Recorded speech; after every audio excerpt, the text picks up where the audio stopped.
আসসালামু আলাইকুম বন্ধুরা, কেমন আছেন সবাই? মুসলিমানের সম্পূর্ণ নতুন একটি ভিডিও নিয়ে হাজির হয়েছি আমি আইনুল। আজকের এই ভিডিও থেকে আপনি জানতে পারবেন আল্লাহ যেভাবে পাখি দ্বারা কাবা ঘরকে রক্ষা করেছিলেন, আব্রাহার করুণ পরিণতি। তাই ভিডিওটি শেষ পর্যন্ত দেখার অনুরোধ থাকলো। আরবের ইতিহাস এই বিষয়ের সাক্ষী দেয় যে আরবের সমগ্র অধিবাসী, তারা যে কোনো দলের হোক না কেন, যে কোনো বিশ্বাসের হোক না কেন, কাবা শরীফের খুবই সম্মান করা এবং নিজ নিজ বিশ্বাস অনুসারে তার হজ পালন করা পবিত্র কর্তব্য বলে মনে করত। এই কারণেই বিশেষ করে কাবার ভেতরে আরবের বিভিন্ন গোত্রের ৩৬০টি মূর্তি রক্ষিত ছিল। এমনকি হজরত ইব্রাহিম আলাইহিসসালাম, হজরত ইসমাইল আলাইহিসসালাম, হজরত ঈসা আলাইহিসসালাম এবং হজরত মারিয়াম আলাইহিসসালামের ছবিও কাবা ঘরে রক্ষিত ছিল। মক্কা বিজয়ের দিন যখন নবী করিম সাল্লাল্লাহু আলাইহিসসালাম বিজয়ী বেশে কাবা শরীফে প্রবেশ করলেন, তখন তাঁরই আদেশে হযরত আলী রাদিয়াল্লাহু আনহু অন্যান্য কতিপয় সাহাবীরা মূর্তিগুলোকে কাবা গৃহ থেকে বের করলেন। তখনও এই ছবিগুলো কাবা গৃহে ছিল।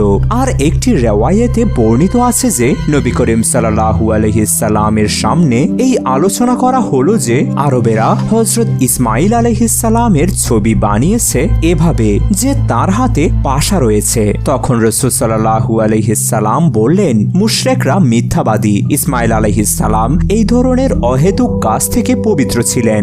এই কাবাকেই নিঃশেষ করতে এসেছিল আব্রাহার বাহিনী। ইতিহাস আজও তার নামকে নিন্দাবরে স্মরণ করে। ঘটনাটি হচ্ছে, সানআয় অবস্থিত একজন হিজাজি শুনতে পেলেন আব্রাহা আল কুল্লাস নামক উপাসনালয় নির্মাণ করেছে। এই খবর পেয়ে সে অত্যন্ত রাগান্বিত হয়। এক রাতে সুযোগ পেয়ে সে ওই উপাসনালয়কে অপবিত্র করে দেয়। আব্রাহা সকালে এই সংবাদ শুনতে পেল এবং অনুসন্ধান করে জানতে পারে যে এক হিজাজি এই কাণ্ড ঘটিয়েছে। সে ক্রোধে অস্থির হয়ে পড়ে। উপাসনালয়টির অপমান দেখে সে রাগে অপমানে দাপাদাপি করতে থাকলো। সে শপথ গ্রহণ করল, আমি ইব্রাহিমের কাবাকে নিঃশেষ না করে শান্ত হয়ে বসে থাকতে পারবো না। এই সংকল্প করে আব্রাহা এক বিরাট সেনাবাহিনী এবং বিশাল হস্তি বাহিনীর সঙ্গে মক্কার উদ্দেশ্যে যাত্রা শুরু করে। এই খবর বাতাসের উপর সওয়ার হয়ে আরবের সমস্ত গোত্রের কাছে পৌঁছে যায়। এই সংবাদের ফলে সমগ্র আরব জাতির মধ্যে বিশেষ উত্তেজনার সৃষ্টি হয়। প্রথমে ইয়েমেনের একজন আমির জুনাদার ইয়েমেন থেকে বের হয়ে আরবের বিভিন্ন গোত্রের কাছে দূত প্রেরণ করে বললেন, আমি আরবের মোকাবেলা করতে চাই, আপনাদের উচিত এই পবিত্র উদ্দেশ্যে আমাকে সহায়তা করা। তারপর জুনাদার অগ্রসর হয়ে আব্রাহার মুখোমুখি হলেন এবং তার সঙ্গে সমর করলেন, কিন্তু তিনি পরাজিত হয়। আব্রাহা জুনাদারকে কায়েদ করল।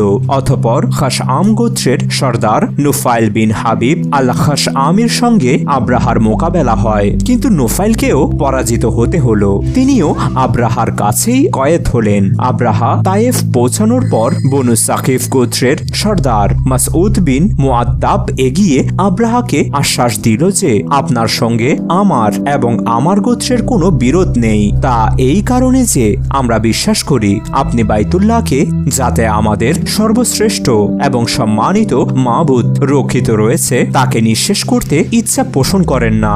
আব্রাহা তাদেরকে এই বিষয়ে নিশ্চিত করে নীরবতার সঙ্গে সামনে এগিয়ে গেল। মাসউদ সাকাফি আব্রাহাকে মক্কার পথ দেখানোর জন্য আবু রিগাল নামের একজন ব্যক্তিকে পথ প্রদর্শক নিযুক্ত করে, কিন্তু আবু রিগাল মুকাম্মিস উপত্যকায় গিয়ে ওফাত বরণ করে। বলা হয়ে থাকে যে জাহেলি যুগে আবু রিগালের অন্তিম গৃহের উপর পাথর নিক্ষেপ করা হতো, কেননা সে কাবা গৃহকে নিঃশেষ করার জন্য আব্রাহাকে পথ প্রদর্শন করেছিল।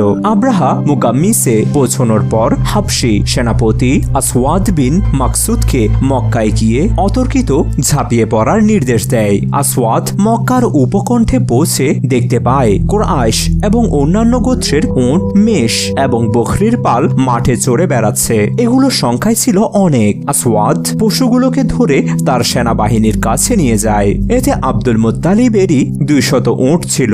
এই সময় আব্দুল মুত্তালিব কুরাইশের সর্দার ছিলেন। এই অবস্থা দেখে কুরাইশ, কিনানা, হুজাইল ইত্যাদি গোত্র পরস্পর পরামর্শ করল যে কিভাবে আব্রাহার মোকাবিলা করা যায়। পরামর্শ করার পর সিদ্ধান্ত হয় মোকাবেলা করার কোনো সাধ্য তাদের নেই। সুতরাং তারা মক্কা ত্যাগ করে নিকটবর্তী পাহাড় পাহাড়ে চলে যাওয়ার সিদ্ধান্ত গ্রহণ করে। তারা মক্কায় থাকতেই আব্রাহার পক্ষ থেকে জান্তাহ আল-হিমিয়ারি এসে পৌঁছলো এবং জিজ্ঞাসা করলো মক্কার সর্দারকে। লোকেরা আব্দুল মুত্তালিবের প্রতি ইশারা করে দেখিয়ে দেয়। জান্তাহ বলল, আমি আব্রাহার পক্ষ থেকে এসেছি। আমাদের বাদশাহ আদেশ করেছেন আপনাদের কাছে এই পয়গম পৌঁছে দেওয়ার জন্য যে আপনাদের কোনো ধরনের ক্ষতি করা আমাদের উদ্দেশ্য নয়। আমরা আপনাদের সঙ্গে সামার করতে আসিনি, আমরা শুধু এই ঘরটি অর্থাৎ বাইতুল্লাহ নিঃশেষ করতে এসেছি। সুতরাং যদি আমাদের মোকাবিলা করার বা আমাদের বাধা প্রদানের ইচ্ছা থাকে তবে তা আপনাদের বিবেচনা। আর যদি আপনারা আমাদের এই ইচ্ছার বিরুদ্ধে না যান তবে আমাদের বাদশাহ আপনার সঙ্গে সাক্ষাৎ করতে আগ্রহী।